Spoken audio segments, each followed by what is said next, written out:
नमस्कार दोस्तों, आपका एलएलबी कॉन्सेप्ट क्लासेस में स्वागत है। मैं ज्ञानेंद्र आज पेनोलॉजी एंड विक्टिमोलॉजी यानी दंड शास्त्र और उत्पीड़न शास्त्र का टॉपिक है पैरोल। पैरोल क्या होता है और उसके क्या तरीका होते हैं, क्या और किस आधार पर पैरोल मिल सकती है, इसके बारे में हम चर्चा करेंगे और समझेंगे। आप मेरे चैनल को सब्सक्राइब करिए, लाइक करिए, कमेंट करिए। देखते हैं पैरोल है क्या चीज़।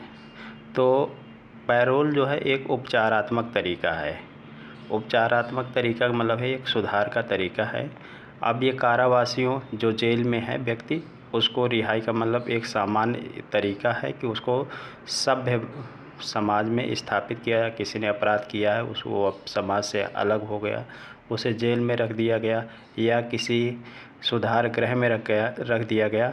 उसको जब उसने अपराध किया तो उसको समाज से हटा दिया गया, या तो उसको जेल में रख दिया गया या उसको किसी सुधार गृह में रख दिया गया। अब कुछ समय बाद उसका आचरण देखा जाता है उस पर, जैसे सुधार गृह में है या जेल में है, तो अगर उसके आचरण में सुधार आता है तो उसे पुनः समाज में स्थापित किया जाता है कि अब पुनः समाज में वो रहे और अपना सामान्य नागरिक की तरह जीवन व्यतीत करें हैं।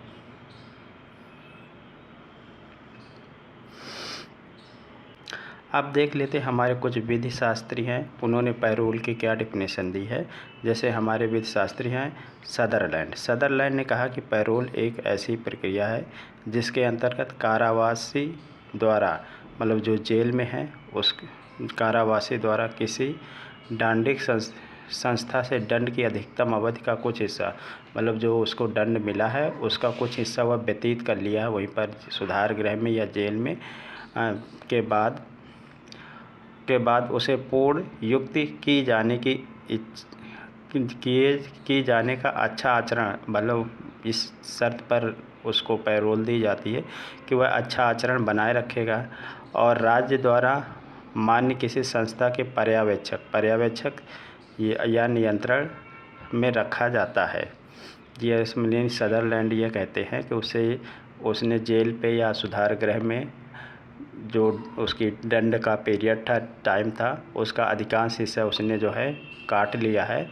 अब उसे ये उपेक्षा की जाती है कि वो अपना आचरण अच्छा बनाए रखेगा और इस शर्त पर उसे किसी पर्यवेक्षक या किसी संस्था जैसे एनजीओ है उनके नियंत्रण में रखा जाता है। और हमारे अब दूसरे विधि शास्त्री हैं सर रॉबर्ट क्रॉस के क्या कहते हैं हमारे विधि शास्त्री, दीर्घावधि से दंडित कारावासी की दंडिक या सुधार संस्था से, मतलब जो काफ़ी समय से जेल में बंद है, वो सुधार संस्था से ऐसी रिहाई को, मतलब किस तरह की रिहाई को पैरोल कहते हैं, जो सज़ा का कुछ हिस्सा जेल में काट देने के पश्चात राज्य द्वारा, यानी जो राज्य द्वारा इस शर्त पर प्रदान की जाती है, पैरोल इस शर्त पर प्रदान की जाती है कि वह निरंतर राज्य के पर्यवेक्षण में रहेगा, मतलब राज्य की निगरानी में रहेगा। यदि वह पैरोल की शर्त का उल्लंघन करता है तो उसे पुनः जेल भेज दिया जाएगा। ये हमारे विधि शास्त्री थे सर रॉबर्ट क्रॉस। इन्होंने ये परिभाषा दी कि कोई व्यक्ति यानी कोई अपराधी कारागार या सुधार गृह में है और उसने जो है अधिकांश समय क्या कर लिया है, अधिकांश समय उसने जेल पे काट लिया है या सुधार गृह में काट लिया है। अब उसको किसी पर्यवेक्षक की निगरानी पर राज्य इस शर्त पर छोड़ेगा कि अगर वो शर्त का उल्लंघन करेगा तो उसको पुनः जेल में भेज दिया जाएगा। अब हमारे दूसरे विधि शास्त्री हैं एलियट महोदय ने क्या कहा, देख लेते हैं। एलियट ने कहा है पैरोल अपराधी की कारागार या सुधार गृह से उसकी कारावधि, मतलब जितने समय तक वो जेल में है, पूरी होने के पूर्व, मतलब उसका टाइम जितने साल की उसको सज़ा दी गई है वो अभी कंप्लीट नहीं हुई है,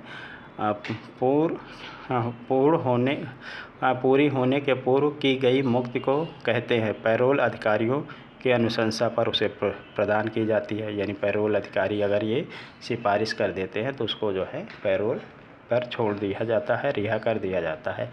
अधिकांश अपराधी होते हैं कि पैरोल पर आ जाते हैं और वो समाज पे रहते हैं और बीच बीच में वो जा कर के अपनी रिपोर्ट करते हैं कि नहीं, हम ठीक सामान्य जीवन जी रहे हैं, किसी को कोई परेशानी नहीं है। अब देखते हैं पैरोल और फरलोह में अंतर क्या है।